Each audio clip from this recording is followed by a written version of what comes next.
السلام علیکم ورحمۃ اللہ وبرکاتہ. کیا حال ہے سب کا؟ الحمد للہ. اب تو میں بالکل اچھی ہوں, موسم بھی اچھا ہو گیا الحمد للہ. میں جب عرفہ کے دن خطبہ سن رہی تھی تو آپ لوگ مجھے بہت یاد آ رہے تھے, تو میں نے اس وقت سوچا تھا کہ میں جا کر یہ خطبہ آپ لوگوں سے شیئر کروں گی. تو انشاءاللہ آج میں آپ سے عرفہ کے خطبے کے ٹرانسلیشن کے اوپر کچھ بات کروں گی. دوسرے یہ کہ آپ لوگوں نے کتاب الحج پڑھی ہوگی اور اس میں بھی سارا ذکر اس کا پڑھا ہوگا, اور ہو سکتا ہے کچھ لوگوں نے سنا بھی ہو. کتنے لوگوں نے سنا تھا ٹی وی پر یا ریڈیو پر؟ اچھا الحمدللہ, کافی اچھا. حج ایک بہت اچھا موقع ہے سب کو یونائٹ کرنے کا مسلمانوں کو, لیکن اسی وقت ممکن ہو سکتا ہے جب ان کو عربی آتی ہو, جب بات سمجھ آتی ہو, کیونکہ اگر لینگویج بیریئر ہو تو قریب بیٹھا شخص بھی بہت دور ہے. یعنی اگر زبان کا فاصلہ ہو, ایک دوسرے کی بات ہی سمجھ نہ آ رہی, اور اگر زبان سمجھ آتی ہو تو ہزاروں میل دور بیٹھے لوگ بھی دلوں کے قریب ہوتے ہیں. میری بہن نے اس رمضان میں اعتکاف کیا تھا مسجد نبوی میں. وہ کہنے لگی کہ میرے آس پاس اتنے اچھے اچھے لوگ تھے, اتنی عبادت گزار اور نیک خواتین تھی, مجھے بہت زیادہ تکلیف ہوتی تھی کہ میں ان سے کمیونیکیٹ نہیں کر سکتی. تو وہ ایک دوسرے کو جیسے کچھ سکھا رہی ہیں, کچھ بات کر رہی ہیں, کچھ کہتے ہم جتنا بھی کوشش کرتے اشاروں میں دوسری تیسری طرح, لیکن وہ بات نہیں بنتی تھی. تو اس وقت وہ کہتی مجھے بہت شدت سے احساس ہوا کہ عربی زبان آنی چاہیے. وہ کہتی کہ بہت زیادہ میں نے اس کی دعائیں بھی کی کہ اللہ تعالیٰ مجھے سکھا دے. تو بہرحال قرآن مجید پڑھ کے ووکیبلری تو بہت ساری آ جاتی ہے, صرف ضرورت اس بات کی ہوتی ہے کہ انسان اس کو تھوڑا پریکٹس کرے. پہلے آپ کو چند ایک ایسی تصویریں ہلکی سی دکھا دیتے, یہ فریش پکچرز ہیں حرم کی اور حج کے جانے اور آنے کی, تو ہلکا ہلکا میں ساتھ بتاتی جاتی ہوں تاکہ آپ بھی میرے ساتھ سفر کر لیں, اور اس کے بعد پھر میں خطبے پہ آؤں گی انشاءاللہ. ٹھیک ہے؟ اس تصویر کو دیکھ کے کیا احساس ہو رہا ہے؟ کیا آتا ہے ذہن میں؟ کوئی بتائے گا آپ میں سے؟ ہوتا نا ایک چیز کو دیکھ کے آپ کہتے اوہ, پہلا خیال کیا آتا ہے؟ یونٹی اور ایک سینٹر. یس, ایک سینٹر. اور اللہ تعالیٰ کی عظمت کا خیال, اور حضرت ابراہیم علیہ السلام کا اخلاص کہ انہوں نے خالی وادی میں لوگوں کو پکارا تھا, اور کس طرح دیوانہ وار. جب میں دیکھتی تھی نا یہ میری اپنی اتاری ہوئی تصویریں, تو میں کہتی تھی کیسی دیوانگی ہے. میرے منہ پہ ایک ہی لفظ آتا تھا, یہ کیسی دیوانگی ہے, میری عقل میں نہیں آتا. اب دیکھیے کہ چھوٹے چھوٹے معاملات میں ہم کتنی کیلکولیشنز کرتے ہیں یا نہیں. یہ چیز کتنے کی آئے گی, کتنے پیسے لگیں گے, پھر کیا بچے گا, پھر کیا نقصان ہوگا, پھر کیا فائدہ ہوگا. لیکن جب اللہ کے گھر جانے کی بات آتی ہے تو ساری کیلکولیشنز ایک طرف پھینک دی جاتی ہیں. صرف محبت اور شوق کا سفر ہوتا ہے کہ بس جانا ہے, ہمیں نہیں پتا کیا ہوگا, باقی چیزوں کا کیا ہوگا ہمیں نہیں پتا. تو ہر چیز پیچھے رہ جاتی ہے, اور یہ صرف دیوانگی سے انسان کر سکتا ہے, عقل مندی سے نہیں کر سکتا. جب عقل بہت بیچ میں آ جاتی ہے تو عقل تو پھر شاطر ہوتی ہے, عقل تو پھر بہت کچھ سجھاتی ہے, نفع نقصان بتاتی ہے, اس کا کیا بنے گا, وہ کیسا ہوگا. لیکن جب انسان عقل کو ایک طرف رکھ کے اللہ کی محبت کو سامنے لے آتا ہے تو پھر بڑے سے بڑے رسک لے لیتا ہے. تو میں وہاں کھڑے ہو کے بعض اوقات یہ سوچتی تھی کہ ان میں سے ایک شخص کے یہاں آنے پر کتنا پیسہ لگا ہوگا. اگر صرف جدہ سے بھی کوئی مکہ آئے تو ون وے گھر آنے اور جانے تک کتنا کرایہ چاہیے, صرف ایک شخص کا. کیونکہ حرم کے آس پاس اگر کوئی رہ بھی رہا ہے تو اس کا ایک دن کا وہاں کا جو رینٹ ہے ایک حاجی کا, صرف اس کو کیلکولیٹ کر لیں, گھر سے آنے والے کا کرایہ کیلکولیٹ کر لیں. ان میں سے کوئی بھی ایسا نہیں کہ جو یہاں فری پھر رہا ہو. ہر شخص مال, وقت, جان کی قربانی کر کے آتا ہے یہاں. یہ کوئی عام کراؤڈ نہیں ہے کہ آپ کسی بازار میں ایسے گھس گئے تو وہاں رش ہو گیا. تو صرف مال ہی کو لے لیں, صرف ایفرٹ کو لے لیں, صرف وقت کو لے لیں, اور پھر مل کیا رہا ہے, کیا کما کے جا رہے ہیں. یعنی اگر آپ مانیٹری سینس میں دیکھیں یا مٹیریل وائز دیکھیں تو آپ 1-2 گھنٹے اس طرح گھوم پھر کے تھک ہار کے ٹوٹ کے آپ باہر نکلتے ہیں, پسینے بہا کے, ہفتے تفتے. ہاتھ میں کیا ہوتا ہے؟ نو مٹیریل گین, کچھ بھی نہیں ہوتا ہاتھ میں, لیکن دل میں اتنا کچھ ہوتا ہے, ایمان میں اتنا کچھ ہوتا ہے کہ وہ خزانہ سب سے بڑا خزانہ ہوتا ہے, اس کے مقابل کوئی چیز نہیں, اور وہی پانے کے لیے جاتے ہیں. اور اللہ کی رضامندی و رضوان اللہ اکبر, سب سے بڑی چیز ہے اگر انسان خالص نیت کے ساتھ. تو میں وہاں کھڑے ہو کے سوچتی تھی پہاڑوں کو دیکھ کے, نیچے کی چیزیں تو بہت بدل گئی نا, پہاڑ وہی ہیں ویسے ہی ہیں. میں سوچتی تھی ان میں سے کون سے پہاڑ پہ حضرت ابراہیم کھڑے ہوئے ہوں گے, اور کتنا اخلاص ہوگا, کتنا کتنا کتنا کتنا, کہ اس کا یہ نتیجہ ہے. تو ہم میں کیوں نہیں وہ اخلاص؟ ہم بعض اوقات کسی انسان کے لیے کیسے کیسے قربانیاں کر جاتے ہیں, اس کے لیے کیسے کیسے رسک مول لیتے ہیں. کیا اللہ کے لیے بھی ہم کسی سے دشمنی مول لیتے ہیں؟ کیا اللہ کے لیے بھی ہم کسی سے کوئی نقصان کرنے کو تیار ہوتے ہیں, جبکہ پتا ہے کہ وہاں سے تو ریٹرن ملنا ہی ملنا ہے, باقی کسی نے تو دینا ہی یا نہیں, اللہ نے تو دینا ہی دینا ہے, اتنا یقینی سودا ہے. تو پھر بھی ہم کیوں ڈرتے ہیں, کیوں نہیں آگے بڑھتے؟ مجھے یاد ہے اپنا ایک پچھلا حج, ہم نے ایک دفعہ حج ایسے کیا تھا کہ جو کچھ تھا سب لگا دیا تھا, کچھ بھی نہیں بچا تھا, لیکن مجھے کبھی یہ ڈر نہیں ہوتا کہ بچے گا نہیں کچھ, یا واپس آئیں گے تو کریں گے کیا. کیونکہ ہم جاب کرتے تھے, اور جاب میں آپ کو پتا ہے کہ سارا سال بھی اگر آپ پے سیو کرو تو وہ مشکل ایک ٹکٹ بنتا ہے نا. لیکن یہ ڈر نہیں ہوتا تھا کہ کچھ نہیں رہے گا. بس ایک ہوتا تھا جس کے لیے جا رہے ہیں وہ کبھی بھی آپ کو ایسے نہیں چھوڑے گا, رزق اس کے ذمے ہے, ضروریات کا پورا کرنا اس کے ذمے ہے, ہر چیز اس کے ذمے ہے. ڈر کس چیز کا؟ تو مجھے یہ سفر اور یہ حج اور عمرہ اور یہ جو کچھ سکھاتے ہیں نا, میں جو کچھ لے کر آتی ہوں وہ ایمان میں اضافہ, یقین میں اضافہ, توکل میں اضافہ, انابت اللہ میں اضافہ, اللہ کی محبت میں اضافہ. اور ہر دفعہ یہی کویسچن کرتی ہوں کہ یہ کیسا اخلاص تھا, وہ مجھ میں کیسے آئے گا کہ صرف اللہ کے لیے سب کچھ کرنے کا شوق پیدا ہو جائے اور باقی سب کچھ پیچھے چلا جائے.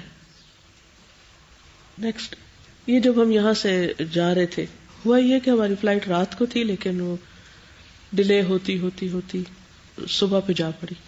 تو پھر مجھے سمجھ آئی کہ اس میں بھی کوئی مصلحت تھی. تو الحمدللہ یہ جب جدہ کا پہلا سین نظر آیا تو اس وقت میں نے لی تھی.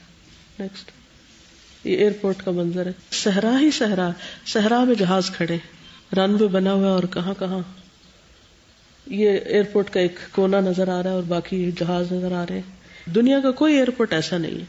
نیکسٹ, یہ امیگریشن کی طرف جا رہے ہیں. Next, who is holding the bag? Actually ہمیں پاکستان کونسلیٹ کے کچھ لوگ ویلکم کرنے کے لیے آئے تھے, تو انہوں نے ہمارا بیگ لے لیا. نیکسٹ, یہ حج ٹرمینل. نیکسٹ, کیونکہ امیگریشن میں اور پھر سامان میں اور وہ پھر ہر جگہ پر وہی ہیلپ کر رہے تھے. نیکسٹ, یہ مختلف حاجی کھڑے تھے, ایسے جو سین میری نظر کو اچھا لگتا تھا. تو نیکسٹ, یہ حج ٹرمینل ہے. حج ٹرمینل کیا ہے؟ کسی ایئرپورٹ پہ آپ ایسے دیکھیں گے آسمان کے نیچے چھتریاں لگی ہوئی, خیمے لگے ہوئے ہوں, اور اوپن, کوئی سیکیورٹی نہیں, کچھ نہیں. سیکیورٹی تو خیر ہوتی ہی ہے, لیکن جیسے کہتے ہیں نا کہ امن میں آ گئے ہیں آپ, اور کسی چیز کی پرواہ نہیں رہی کہ کہاں کھڑے. نیکسٹ, یہ اوپر چھتریاں یا خیمے جو ہیں ان کا اوپر کا سین ہے. یہ پھر چھتری کا اوپر کا میں نے کلوز اپ تھوڑا سا لیا تھا کہ, اور یہ چھتریاں ایسے ہی بندھی ہوئی ہیں ان کے ساتھ, وہ آپ دیکھ رہے ہو جیسے بڑے بڑے پلر سے کھڑے ہیں. ہے تو سالڈ مٹیریل لیکن ایمو کا سا منظر ہے. نیکسٹ, یہ ایک انٹرسٹنگ سین ہے. آپ دیکھ رہے ہیں کہ شدید دھوپ, اور جہاں جہاں شیڈ ہوتا تھا وہاں لوگ صفے بنا لیتے تھے. آپ دیکھ رہے ہیں یہ ستونوں کا شیڈ ہے, اس میں سیدھے سیدھے, اور پھر آگے بھی اسی طرح گول گول دائروں میں. اور یہ آپ دیکھ رہے ہیں کہ ایک وہ بتی کا سٹینڈ ہے نا, اس کے چھوٹا سا سایہ, اس کے سیدھی لین میں لوگ نماز پڑھ رہے ہیں جہاں جہاں چھاؤں ملتی. لیکن آگے کی صفوں والے جو ہیں وہ بغیر کسی سائے کے گھنٹوں لوگ دھوپ میں بیٹھے ہوتے تھے, جیسے جمعے کے دن. اور نیکسٹ, پھر اسی طرح اسی قسم کا سین ہے کہ چھاؤں چھاؤں میں لوگ بیٹھے ہوئے. نیکسٹ, یہ جمعہ پریئر کے لیے کافی صبح سے ہی لوگ بیٹھ گئے تھے, اور مجھے حیرت یہ ہوتی تھی کہ یہ تو اندر کا سین تو نہیں, یہ تو باہر کی طرف بیٹھے. کافی دور تک گلیوں میں لوگ صفے بنا کے بیٹھے ہوتے تھے. اندر جگہ تو جو رات سے بیٹھا ہے صرف وہی بیٹھ سکتا ہے اندر. اب یہ عین جمعہ کا وقت تھا میرے خیال میں. نیکسٹ, زمزم کے لیے انہوں نے بڑے بڑے ٹینک سے لگا دیے باہر کی طرف, اور اس میں بھی لوگوں کو صرف پانی کی بوتل لینے کے لیے بعض اوقات لمبی لمبی لائنوں میں کھڑا ہونا پڑتا ہے. رمضان میں جاتے ہیں تو کولرز بھی ہوتے ہیں, صفے بھی بچھی ہوتی ہے. حج کے موقع پر کولر, صفے, ہر چیز اٹھا دی جاتی ہے. یہ جب صبح ہوتی ہے نا فجر کے بعد, تو لوگ اشراق پڑھ کے پھر اتنے تھکے ہوئے ہوتے ہیں کہ بعض اوقات وہیں لیٹ جاتے ہیں. ہر طرف لوگ سوئے ہوئے, صحنوں میں ادھر ادھر, اور اتنے مزے کی نیند آتی ہے وہاں. یہ آپ دیکھیں یہ سوئے ہوئے سارے لیٹے ہوئے چھت، پھر جو دھوپ چڑھتی ہے پھر اٹھتے جاتے ہیں. نیکسٹ. اس میں یہ میرے طواف کو کلوز اپ کرنے کی کوشش کی. اس میں 5 لیولز پہ طواف ہو رہا تھا، فرسٹ فلور پہ، پھر سیکنڈ پہ، پھر تھرڈ پہ، پھر فورتھ پہ، پھر پلیٹ فارم پہ. نیکسٹ. اور یہ آپ دیکھ رہے ہیں کعبہ کے گرد سفید کپڑا، یہ کعبہ کا احرام ہوتا ہے جو حج سے پہلے ہوتا ہے. حج ہوتے جاتے پھر چینج ہو جاتا ہے غلاف، عرفہ کے دن چینج ہوتا ہے. نیکسٹ. الحمدللہ حج سے 2-3 دن پہلے روزانہ شام کو بادل آنے شروع ہو گئے، پورا چھاؤں ہو جاتی تھی ہر طرف، بارش بھی تھی. نیکسٹ. یہ بھی آپ دیکھیں طواف کس طرح ہر لیول پہ طواف ہو رہا ہے. الحمدللہ رمضان میں جب ہم گئے تھے تو پورا ایک حصہ جو تھا وہ ٹوٹا ہوا تھا. یہاں اصل میں نے پہاڑ کو لینے کی کوشش کی تھی کہ اصل سین نظر نہیں آتا. نیکسٹ. رات کا منظر فجر کے بعد. نیکسٹ. قریب کوئی بس کوئی کار وغیرہ نہیں آ سکتی، کافی چل کے باہر کی طرف جانا پڑتا تھا. وہاں سے اب ایک اور پبلک ٹرانسپورٹ پہ بیٹھتے، وہاں سے ایک اور جگہ ہماری بس کھڑی ہوتی تھی، پھر کدائی کے مقام پر وہاں جا کے چینج کرتے. نیکسٹ. یہ کدائی کے پہاڑ ہے، کدائی کا ذکر سیرت کی کتابوں میں بھی آتا ہے. وہاں پر یہ چھوٹی گاڑیاں اور چھوٹی بسیں کھڑی ہوتی تھی تو وہاں ہم شفٹ کرتے تھے. نیکسٹ. یہ سارے وہی راستے اور پل وغیرہ پکا کے. یہ مینا کا پہاڑ ہی نظر آ رہی. نیکسٹ. لبیک اللہم لبیک لبیک لا شریک لک لبیک ان الحمد والنعمت لک والملک لا شریک لک لبیک اللہم لبیک لبیک لا شریک لک لبیک ان الحمد والنعمت لک والملک لا شریک لک لبیک اللہم لبیک لبیک لا شریک لک لبیک ان الحمد والنعمت لک والملک لا شریک لک لبیک اللہم لبیک لبیک لا شریک لک لبیک ان الحمد والنعمت لک والملک لا شریک لک. وہ حج زیادہ پسندیدہ ہے جس میں تلبیہ زیادہ ہو. العج والثج 2 لفظ آتے ہیں. عج کہتے ہیں زور زور سے تلبیہ پکارنا، اور ثج کہتے ہیں خوب خون بہانا، یعنی زیادہ قربانیاں کرنا. یعنی ایک تو کی جاتی ہے، ایک سے زیادہ بھی کیا جا سکتا ہے. تو جس حج کے اندر یہ 2 چیزیں ہوں زیادہ اچھا حج ہے. جب سب لوگ منا جا رہے ہوتے ہیں، عرفہ جا رہے ہوتے ہیں، اور پھر ہر مقام پر تلبیہ پکار رہے ہوتے، تو مجھے بس ایک ہی بات سمجھ آتی ہے، اور جب بلند آواز سے خصوصاً پکارے کہ صرف اللہ کا حکم مان کر یہاں آئے ہیں، ان سڑکوں پر، اس میدان میں، ان پہاڑوں پر، اس جگہ پر، ورنہ کیا کام ہے. میں اکثر جب میں راستے میں بعض اوقات بسیں رک جاتی ہیں اور آپ صرف دیکھ رہے ہوتے ہیں پیدل چلنے والوں کو، لوگوں کو جا رہے تھے تو جا رہے چل رہے ہیں، سامان اٹھایا پیدل چل رہے ہیں، میلوں پیدل چل رہے ہیں لوگ.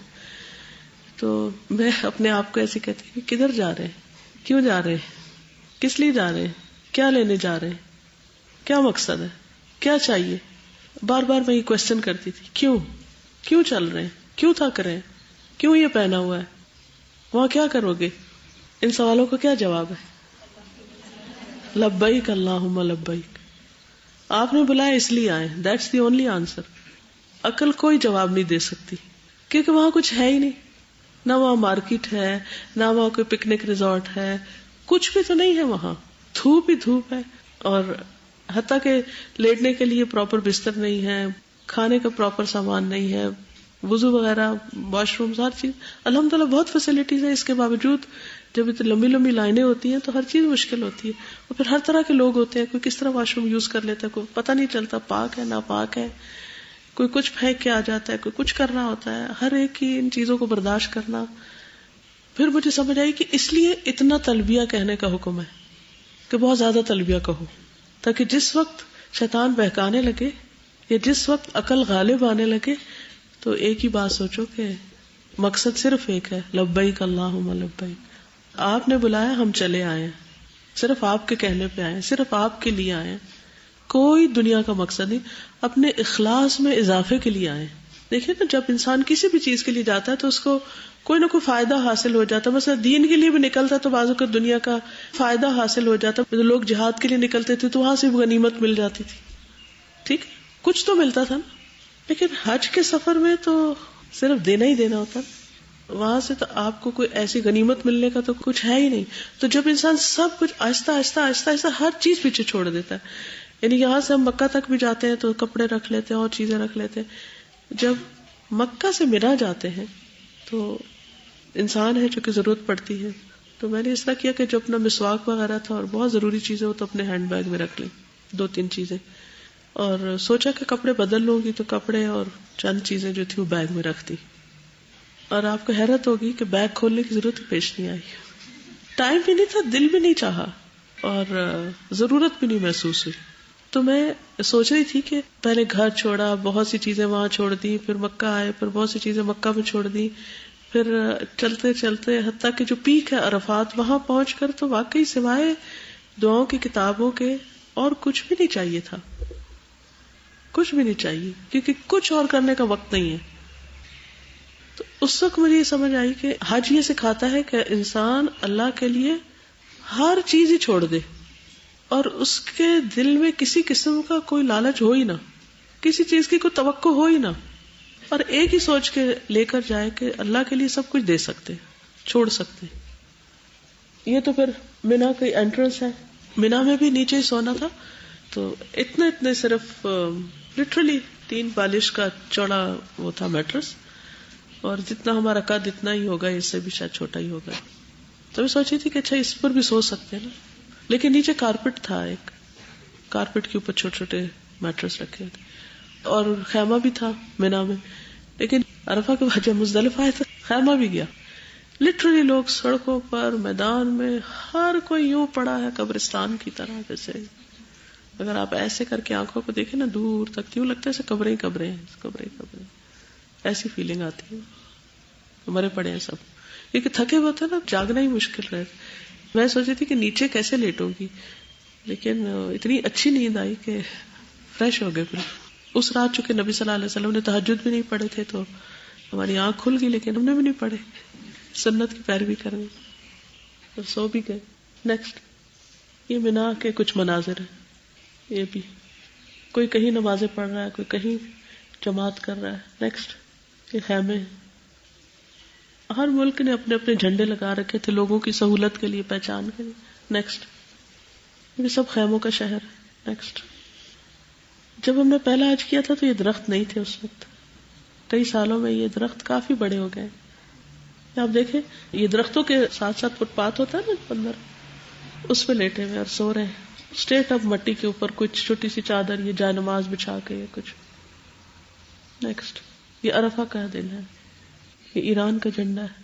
نیکسٹ, یہ عرفہ ہے. نیکسٹ, یہ صرف میں نے اس لیے لی کہ کتنی اونچی اونچی لائٹس لگی ہوئی ہیں, ایک پول کو کیپچر کرنے کی کوشش کی. نیکسٹ, اس قدر لوگ چیزیں بانٹتے نظر آتے تھے. جیسے ہماری گاڑی گزر رہی ہے نا, تو صرف فیو سیکنڈ میں اتنے کارٹن لسی کی, وہ جو باٹل کینز ہوتے ہیں وہ, اور پانی, اور وہ 2-3 انہوں نے اندر پھینک دی. ہر کوئی دینے والا ہے, لینے والے بھی بہت تھے, لیکن ہر ایک کے اندر ایک دینے کا مزاج. نیکسٹ, یہ پاکستانی کاؤنسلیٹ کا خیمہ تھا اس طرح. یہ عرفات میں خیمہ تھا ہمارا جہاں ہم رکے تھے, اندر سے چھوٹا سا منظر ہے. نیکسٹ, یہ مینا کا خیمہ ہے. نیکسٹ, یہ حرم جانے کے لیے اس پل میں سے گزرتے تھے ہم. نیکسٹ, یہ ریڈ کلر کی بس ہے, اور اس کا شکل کیا نظر آ رہی ہے, اتنی خوبصورت بس. اس بس سے ہم شفٹ کرتے تھے دوسری بس پر. نیکسٹ, احرام کے لیے میں نے بالکل بلیک, یہ بالکل سفید نہیں لیا تھا, یہ دوپٹہ لیا ہوا تھا جو اس وقت میں نے پہنا ہوا ہے. اس کی وجہ یہ تھی کہ پہچان جلدی ہوتی ہے, ورنہ پیور بلیک میں یا پیور اس میں, یا پھر اوپر لال پیلے چیزیں لگاتے ہیں لوگ, وہ بھی ایک عجیب چیز لگتی. تو اس میں کہ ہم لوگوں نے ایک ہی کلر کے ملتے جلتے بلیک اینڈ وائٹ میں پہنے ہوئے تھے, تو پہچان بہت جلدی ہو جاتی. نیکسٹ, جمرات. یہ آپ دیکھیں کئی لیولز اب انہوں نے بنائے ہیں جمرات کو پتھر مارنے کے نا. یہ سارا سیلاب پورا لوگوں کا اندر جا رہا ہے پتھر مارنے کا, لیکن اتنا کنٹرول تھا کہ انہوں نے ایکسکیلیٹرز کے اوپر 3-4 چکر دلواتے تو ہر کوئی لائنوں میں آ جاتا ہے, اکٹھا کراؤڈ داخل نہیں ہو سکتا. نیکسٹ, یہ جمرات کے اوپر کا, یعنی جیسے یہ ہماری چھت ہے نا اسی طرح. نیکسٹ, یہ مینا کے خیمے. نیکسٹ. بالکل پورا چھوٹا سا ایک شہر سا بن جاتا ہے. اور جیسے وہ مہاجرین کی بستیاں ہوتی ہیں کبھی آپ نے دیکھی ہوں گی, تو مجھے یہاں رہ کے ایسے ہی لگ رہا تھا جیسے مہاجر بستی میں رہ رہے ہیں. اور مجھے بہت خیال آ رہا تھا کہ جو لوگ اپنے شہروں گھروں سے نکال دیے جاتے ہیں اور پھر وہ جا کر مہاجر کیمپوں میں رہتے ہیں, تو ان کے گھر کیسے ہوتے ہیں, ان کی گلیاں کیسے ہوتی ہیں, ان کے دروازے اور ان کے سارا وہ چونکہ پردہ تھا خیمے کا, تو وہ جو اندر داخل ہوتا وہ کھل جاتا, پھر ہم مشکل ہوتی کہ وہ کوئی گزرے گا تو ہم دکھ جائیں گے. تو وہ پکے گھروں میں تو دروازے لاک ہو جاتے ہیں, بند ہو جاتے ہیں, ان کے آگے بس ایسے کپڑے کا پردہ پڑا ہوتا ہے. نیکسٹ. اس کے اوپر اے سی بھی لگے ہوئے تھے کولر سے ہر خیمے کے ساتھ. نیکسٹ. ساتھ یہ انسٹرکشن بھی ہر جگہ پر انہوں نے لگائی ہوئی تھی. جمرات کی رمی کی روانگی میں مقررہ اوقات کی پابندی کریں, بچوں کو ساتھ ہرگز نہ لے جائیں, عمر رسیدہ افراد شرعی رخصت سے فائدہ اٹھائیں, مینا میں رہیں, جلدی نہ کریں. نیکسٹ. پانی کا جہاں انتظام ہوتا تھا وہاں لگا ہوتا. نیکسٹ. یہ بھی وہی گلی ہے, خیمے ہیں رائٹ لیفٹ, اور سب نیچے سو رہے ہوتے تھے. نیکسٹ. پینے کے پانی کے اسی طرح ہی کنٹینر ہوتے تھے بڑے بڑے. نیکسٹ. پھر یہ واپس طواف افاضہ اوپر کے فلور پر کیا تھا, تو یہ چھت کی قریب سے کچھ پکچرز میں نے لی تھی. نیکسٹ. فلور کی کچھ لی تھی. نیکسٹ. اب نئی جو ایکسٹینشن ہے اس کی چھت اس طرح کی ہے, ہیوج تعمیر ہے, اور پنکھا ہے یہ آپ دیکھ رہے ہیں اوپر سے نیچے تک آیا. نیکسٹ. یہ گرین ایریا ہے صحیح کے درمیان گرین لائٹس کے ساتھ, اس سے رنگ خراب ہوا ہے ورنہ بہت ہی خوبصورت ایریا تھا یہ. نیکسٹ. یہ سیکنڈ فلور کی تھی. پھر صحیح کے بعد یہاں ایک اسکیلیٹر سے نیچے جاتے ہیں. نیکسٹ. واپس لیونگ, یعنی طواف افاضہ کے بعد پھر مینا جانا ہوتا ہے نا. نیکسٹ. یہ کوئی پبلک ٹرانسپورٹ. نیکسٹ. یہ پہلے دوسرے دن اس طرح طواف ہو رہا تھا فرسٹ فلور پہ, اینڈ دھوپ میں. آپ دیکھیے کہ کیسے لوگوں کی ہمت ہے, رش بھی تھا اور گرمی بھی اور دھوپ بھی, لیکن لوگ کر رہے ہیں اور ہر لیول پہ طواف ہو رہا ہے. نیکسٹ. مینا میں مغرب کی نماز ہے, شاید لوگ پڑھ رہے تھے ایک جگہ پر. نیکسٹ. کیونکہ طواف افاضہ کے بعد پھر آپ احرام اتار دیتے ہیں. نیکسٹ. یہ اب نئے جمرات کافی بڑے بڑے ایریاز پہ بنے. نیکسٹ. پہلے اور دوسرے جمرہ کو مارنے کے بعد طویل قیام کیا تھا نبی صلی اللہ علیہ وسلم نے, دعائیں مانگی تھی, لیکن تیسرے کے بعد نہیں. نیکسٹ. یہ مینا کے کچھ مناظر ہیں, لوگ سڑکوں پہ پڑے ہیں رات کے وقت. نیکسٹ. یہ طواف وداع کے طواف کے پراپر سائنز لگے ہوئے ہیں اب. نیکسٹ. کیونکہ اتنی ہیوج کنسٹرکشن ہے, پتہ نہیں چلتا کہ طواف شروع کہاں سے, اور نیچے تو کعبہ نظر آتا ہے, سیکنڈ فلور پہ کعبہ نظر نہیں آتا. نیکسٹ. یہ پلرز کے ساتھ قرآن مجید رکھنے کا بہت ہی اچھی یہ بنی ہوئی تھی, تو میں نے ایک آئیڈیا کے لیے تصویر لی تھی کہ ہمیں بھی اپنے پلرز کے ساتھ یا کلاس روم میں قرآن مجید رکھنے کے لیے اس طرح کی چھوٹی چھوٹی کیبنٹس بنوا لینی چاہیے. نیکسٹ. یہ زمزم طواف کے دوران. نیکسٹ. مختلف گروپس کے لوگ اکٹھے بیٹھتے تھے, ان کے جو لیڈر ہوتے تھے ان کو انسٹرکشنز دیتے تھے, پھر اس کے بعد وہ اپنا کام شروع کرتے تھے. اسی طرح ایک گروپ بیٹھا ہوا تھا, انڈونیشیا کے لوگ تھے. نیکسٹ. یہ 14ویں کا چاند آپ دیکھیے رات کو کتنا کلیئر اور خوبصورت. نیکسٹ. پلر قریب سے میں نے لیا تھا, ان کے دور سے تو پلر نظر آتے, قریب سے ایک نظر آئے تو اچھا لگتا ہے. نیکسٹ. یہ ویل چیئر خانہ کعبہ کے اندر جتنی بھی آس پاس ہوتی تھی سب اٹھا کے لے جا کے کباڑ میں ڈال دیتے تھے, کیونکہ مسلسل انہیں صفائی کرنی پڑتی تھی تاکہ لوگوں کے لیے رکاوٹیں نہ بنے. نیکسٹ. مختلف طرح کے بینرز اور پوسٹر لگے ہوئے تھے مختلف جگہوں پر, حدیثیں تھی بڑی اچھی اچھی. نیکسٹ.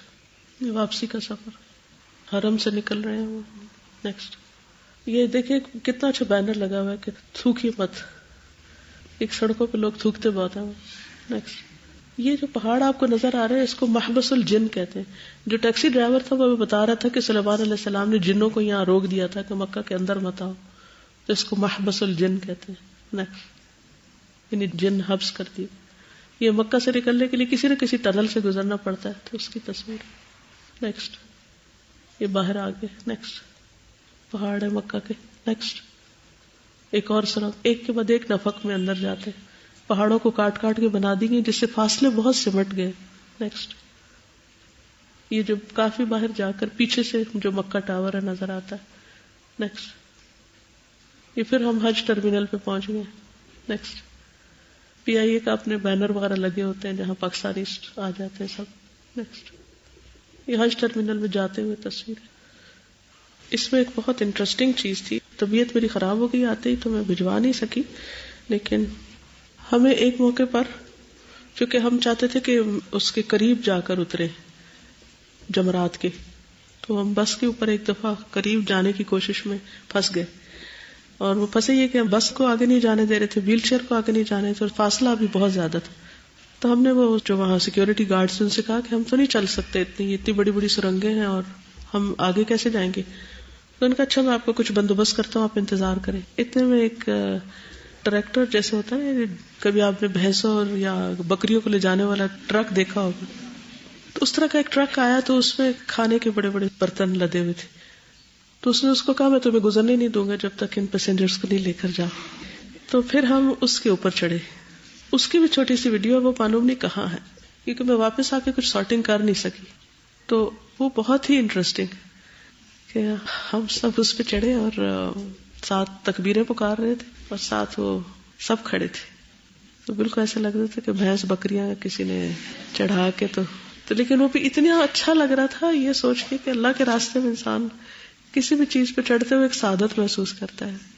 اگر ویسے ہمیں کوئی آفر کرے کہ اس ٹرک پہ چڑھو اور چلے لے چلتے ہیں تو میں کہیں تک ہے ہماری شان کے خلاف ہے یہ بات. ہر چیز میں ایک خوشی. جو بھی اللہ کے راستے کا سفر ہو نا، جیسے حج تو ایک واقعی بہت بڑا سفر ہے اللہ کے راستے کا، لیکن جیسے آپ تعلیم حاصل کرنے کے لیے بھی نکلتے ہیں یا تبلیغ کرنے کے لیے نکلتے ہیں، یا کوئی بھی سفر جو آپ اپنی ذات کے لیے نہیں کر رہے ہوتے، اللہ کی خاطر کر رہے ہیں، یعنی ذاتی فائدے کے لیے نہیں بلکہ اللہ کی دین سیکھنے سکھانے یا اس کو فائدہ پہنچانے کے لیے کر رہے ہیں، تو اس کے لیے ہمیشہ ایک چیز دل میں رکھ لیا کریں بس کہ میں اللہ کے راستے میں، اور اس پر اسمائل کیا کریں کہ میں اللہ کے راستے میں. مشکل ہو، آسانی ہو، تکلیف ہو، تنگی ہو، کوئی کچھ کہہ دے، کوئی سخت سے سخت ناپسندیدہ چیز پیش آ جائے، تو بس ایک ہی خیال بار بار کہ میں اللہ کے راستے میں ہوں. جب جہاز ہمارا لیٹ ہو رہا تھا، ہم 23 آورز میں پہنچے تھے، یعنی گھر سے نکل کے گھر تک. اس سارے سفر میں ایک ہی چیز بار بار کہتی رہی، اللہ تیرا شکر ہے تو نے ہمیں موقع دیا، اللہ تیرا شکر. جتنا لیٹ بھی ہوتا جا رہا تھا میں پھر بھی مسکراتی تو کہتی اللہ تیرا شکر ہے تو نے یہاں بٹھایا. اب میں تیرے راستے میں ہوں، چاہے میں بیٹھوں، چاہے میں چلوں، چاہے میں کھاؤں پیوں، لیٹوں اٹھوں، کسی سے بات کروں، کچھ بھی نہ کروں، چپ کر کے بیٹھ کے ذکر کرتی رہوں، میں تو تیرے راستے میں ہوں. اس سے کیا فرق پڑتا ہے؟ جب انسان اللہ کے راستے میں شہید ہو تو دائیں گرے یا بائیں گرے اس سے کوئی فرق پڑتا ہے؟ As long as you are in the way of اللہ، کوئی چیز میٹر نہیں کرتی. حتیٰ کہ جب حج ٹرمینل پہ کافی دیر لگ رہی تھی جدہ سے جاتے ہوئے بھی نکلتے وقت، پھر واش رومز کی تلاش میں کہ کموڈ ملے، کموڈ نہیں ہوتا، نیچے بیٹھنا ہوتا ہے، اور تو بالکل عادت نہیں نیچے بیٹھنے کی. تو اس میں بھی جب ایک جگہ پر جاتی اور دیکھتی نہیں تو کہتی اللہ تیرا شکر ہے تو لایا تو صحیح، یہ بھی مل جائے گا. پھر اگلے میں جاتی، پھر اگلے میں، کرتے کرتے کافی آگے تک. پھر مسجد میں گئے، وہاں کچھ لوگ اس کو صاف نہیں رکھے ہوئے تھے، تو میں کہتی اللہ تیرا شکر ہے تو یعنی تیرے سجدہ نصیب کیا. پھر کچھ بھی ہوتا تو میں کہتی اللہ تیرا شکر ہے، اللہ تیرا شکر ہے تو لایا. یعنی جب مجھے کوئی چیز ناپسند ہوتی تو میں فوراً مسکرا کے کہتی اللہ تیرا شکر ہے تو اس راستے پہ تو لایا. آپ لوگ بھی جب آپ قرآن پڑھنے کے لیے گھر سے نکلتے نا تو ہر وقت یہی کہا، کسی کی کوئی بات اچھی نہیں لگے. یعنی بعضوں کے وہاں سڑکوں پہ چلتے ہوئے کوئی تھوک رہا ہے یا کوئی ناک صاف کر رہا ہے، اتنا کریہ منظر ہوتا ہے، اتنا کریہ کہ انسان کا دل متلا جاتا ہے. لیکن وہ ظاہر ہے وہ جس بیک گراؤنڈ سے لوگ آئے ہیں وہاں وہ کلچر یہی ہے، یا انہوں نے تمیز سیکھی نہیں کیا کرنا ہے کیا نہیں کرنا. ہر طرح کے مسلمان ہیں نا، تو سب پڑھے لکھے تو نہیں ہے، سب تربیت یافتہ تو نہیں ہے. تو ایک تو یہ کہ میں اس پر اس وقت کوئی تبصرہ نہیں کرتی تھی، نہ میں کسی کو کہتی دیکھو وہ کیا کر رہا ہے، نیور. کیونکہ شکایت تو کرنی نہیں نا. یہ اس وقت آپ کو میں صرف اس لیے بتا رہی ہوں تاکہ آپ کو بھی جب ایسی کوئی چیز پیش آئے تو اس وقت آپ پریشان نہ ہو. آپ یہ شکر اللہ کے راستے میں جو لینے آئی ہوں وہ تو مل رہا ہے نا. کتنا میرے دل کا بوجھ ہٹ گیا ہے، کتنا میرا دل خوش ہے، کتنا میرا ایمان میں اضافہ ہو رہا ہے. اس کے مقابلے میں یہ کیا ہے؟ یہ تو کچھ بھی نہیں. اور اللہ کے راستے میں تو ایک کانٹا بھی چبھتا ہے، کوئی پیاس بھی ہوتی ہے، بھوک بھی لگتی ہے، تو اس پر بھی اجر ہے. تو سب چیزیں ہم قرآن میں پڑھتے ہیں اور وہ اپلائی کرنے کا وقت ہوتا ہے. بہت سخت گرمی لگتی، دھوپ آتی، پسینہ آتا، جسم میں درد ہوتی، کچھ وقت اللہ تیرا شکر ہے تو نے اپنے راستے میں لگایا ہے سب کچھ، یہ سب کچھ تیری خاطر ہے.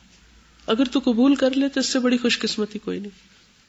اور اس کا فائدہ کیا ہوتا کہ ہر چیز آسان ہو جاتی, پھر گھبراہٹ نہیں ہوتی, پھر یہ پریشانی نہیں ہوتی کہ اچھا اتنی دیر کیوں لگی, ہائے یہ کب ختم ہوگا, کب پہنچیں گے, کب اتریں گے. بھائی جب نکل ہی آئے, جب مرضی پہنچے, کیا فرق پڑتا کب پہنچ جائیں گے, جب اللہ کو حکم وہ پہنچ جائیں گے. تو جب انسان شکایت نہیں کرتا نا تو ہر چیز خوشگوار ہونے لگتی ہے, ہر چیز کا رخ بدل جاتا ہے. اور جب ہم شکایت کرنے لگتے ہیں تو پھر ہر چیز کے اندر کیڑے نظر آتے ہیں, ہر چیز میں. یہ کیوں ایسا کر رہا ہے, یہ کیوں ایسا کر رہا ہے. یعنی قدم قدم پر آپ کو اپنی مرضی کے خلاف چیزیں نظر آتی ہیں. اگر آپ ان کو ایشو بنانا چاہیں تو بہت بڑے بڑے بن سکتے ہیں, لیکن جب یہ یاد رہے کہ لا جدال فی الحج لا فسوق ولا جدال, بات ہی ختم. ایک اور یہ کہ ہم نے یہ کوشش کی کہ عشر ذی الحج سے بھی اچھا فائدہ اٹھائیں. تو 8 تاریخ کو جب مینا جانا تھا تو ہم نے اس دن بھی روزہ رکھ لیا. صرف 9 کو نہیں رکھا کیونکہ نبی صلی اللہ علیہ وسلم نے حج میں نہیں رکھا تھا, اس لیے صرف بتا رہی ہوں تاکہ اگر آپ لوگ کو اللہ تعالیٰ توفیق دے اور وہاں موجود ہو تو وہ اتنی بابرکت جگہ ہے کہ روزہ رکھنا مشکل نہیں ہے. اور ہم روزے کی حالت میں صبح صبح یعنی کہ جیسے اشراق کے بعد ہم طواف کرتے, خوب پسینہ بھی آتا اور مجھے ڈر ہوتا کہ ہم ڈی ہائیڈریٹ ہو جائیں گے, لیکن بلیو می کچھ بھی نہیں ہوتا تھا. تھوڑی دیر کے لیے ایسی گرمی پیاس کا احساس ہو, لیکن اس کے بعد جب ریسٹ کرتے تو ایسے وہ پورا جسم بھی ٹھنڈا ہو جاتا اور دل بھی ٹھنڈا ہو جاتا اور پیاس کا احساس بھی ختم ہو جاتا. صرف تھوڑا سا اپنے آپ کو روکنے کی ضرورت ہوتی ہے. ہائے واویلا نہ مچائے. اس سے ہوتا کیا, ایک واویلا مچاتا ہے نا تو دوسرا اس کو دیکھ کے مچاتا ہے. شکوہ جواب شکوہ, کیونکہ دوسرے نے بھی تو کچھ کہنا ہے نا, پھر ویسا ہی کہنا ہے جو پہلا کہہ رہا ہے, وہ وہاں سے کیسے تبدیلی کرے. اصل میں حج سکھاتا بھی بہت کچھ ہے اور آپ کو بتاتا بھی بہت کچھ ہے کہ آپ کیا ہو. آپ کا سب کچھ کھل کے سامنے آ جاتا ہے, آپ کی اچھائیاں برائیاں سب پتہ چل جاتی ہیں کہ آپ کتنے پانی میں ہو. اگر اپنے آپ کو ٹیسٹ کرنا نا, جیسے تھرمامیٹر کو پانی میں ڈال کے کس کا ٹیمپریچر کتنا ہے, جسم کا بخار کتنا ہے, حج آپ کو پورا پورا بتا دیتا ہے کہ آپ میں اسٹیمنا کتنا ہے, آپ میں صبر کتنا ہے, آپ میں ایمان کتنا ہے, آپ میں تقویٰ کتنا ہے, آپ کا لوگوں کے ساتھ معاملہ کیسا ہے, یہ بھی بتاتا ہے. کیونکہ کہیں نہ کہیں تو آپ پھسلیں گے نا, پتہ چل جائے گا. اور پھر بہت اچھا پارٹ جو لگتا تھا وہ یہ کہ جو نمازیں ہوتی تھی ان میں یا مکہ سے متعلق صورتیں یا پھر حج سے متعلق یا پھر حرم کی حرمت اور ان چیزوں سے متعلق. جس دن ہم مینا جانے والے تھے اس سے پہلے فجر کی جو نمازیں تھیں اس سے پورا ریوائز کرا دیا انہوں نے کہ کیا کیا کرنا ہے. تو اتنا لطف آ رہا تھا نا, اچھا اب ایسے کرنا ہے پھر ایسے کرنا. چلیے حج کے خطبے کو ذرا سا دیکھ لیتے ہیں. بسم اللہ الرحمن الرحیم. ان الحمد للہ نحمده ونستعینه ونستغفره ونتوب الیہ ونعوذ به من شرور انفسنا ومن سیئات اعمالنا من يهده الله فلا مضل له ومن يضلل فلا هادي له واشهد ان لا اله الا الله وحده لا شريك له واشهد ان محمدا عبده ورسوله صلی اللہ علیہ وعلى آلہ وصحبہ وسلم تسلیما کثیرا الی یوم الدین. پھر اس کے بعد اما بعد, اے لوگو اللہ تعالیٰ سے ڈرو جیسے ڈرنے کا حق ہے. سب سے پہلی نصیحت, ایسے ڈرو جیسے ڈرنے کا حق ہے. اے مسلمانوں, تمہیں اللہ نے اسلام سے شرف بخشا ہے. آپ یقین کریں جب میں یہ خطبہ سن رہی تھی نا میں صرف رو رہی تھی, اور اس وقت واقعی اپنے مسلمان ہونے کا شکر ادا کر رہی تھی کہ اگر میں آج مسلمان نہ ہوتی تو میں یہاں کیسے بیٹھی ہوتی. یہ ایمان کی جو لذت اور حلاوت اس وقت محسوس ہو رہی ہے یہ تو کہیں بھی نہ پا سکتی. اور تمہیں اس دین کی امانت کا بوجھ اٹھانے کی توفیق عطا کی ہے. یہ کیا ہی عظیم شرف ہے اور کیا ہی بڑی فضیلت ہے کہ تم رحمت کی ہوئی امت ہو تاکہ اللہ تعالیٰ تم پر مہربان ہو. اور پھر یہ آیت پڑھی, انا عرضنا الامانۃ علی السماوات والارض والجبال فابین ان یحملنها واشفقن منها وحملها الانسان انه كان ظلوما جهولا ليعذب الله المنافقين والمنافقات والمشركين والمشركات ويتوب الله على المؤمنين والمؤمنات وكان الله غفورا رحيما. پھر یہاں 3 گروپس کو واضح طور پر منشن کیا گیا. اے مسلمان بھائی، یہ دین اپنی تعلیم اور اصولوں کے ساتھ آپ کے پاس امانت ہے. یہ جملہ تو ایسے مجھے لگا کہ یہ دین میرے پاس ایک امانت ہے. اللہ نے مجھے دے دیا یہ دین، میں مسلمان پیدا ہو گئی اور میں ایک امانت کی حامل ہو گئی. تو آپ اس ذمہ داری کو اچھے طریقے سے ادا کریں اور اس کے عمدہ اخلاق کے ساتھ آراستہ ہو جائیں. صحیح عقیدہ آپ کے پاس امانت ہے، تو آپ اللہ پر، اس کے فرشتوں پر، اس کی کتابوں پر، اس کے رسولوں پر اور آخرت کے دن پر سچائی اور سنجیدگی کے ساتھ ایمان لانے والے بن جائیں. کتنا اچھا ریمائنڈر ہے تو ہم مسلمان، ہمیں پتہ ہے ہم سب ان چیزوں پر ایمان لاتے ہیں، لیکن اس وقت اس موقع پر ایسی نصیحت کرنا بہت ہی زبردست یاد دہانی. اللہ سبحانہ و تعالیٰ کو اس کے اچھے ناموں اور بلند صفات کے ساتھ متصف کریں، اسی کے مطابق جس پر قرآن و سنت نے دلالت کیا ہے. تکذیب، تنفیر، تحریف، تعطیل سے دور رہتے ہوئے رب کے بارے میں ایسا یقین رکھو جیسا رب ہے، یعنی رب کو انسانوں جیسا مت سمجھو، اور جیسے اس کی صفات ہیں. لیس کمثلہ شیء وہو السمیع البصیر.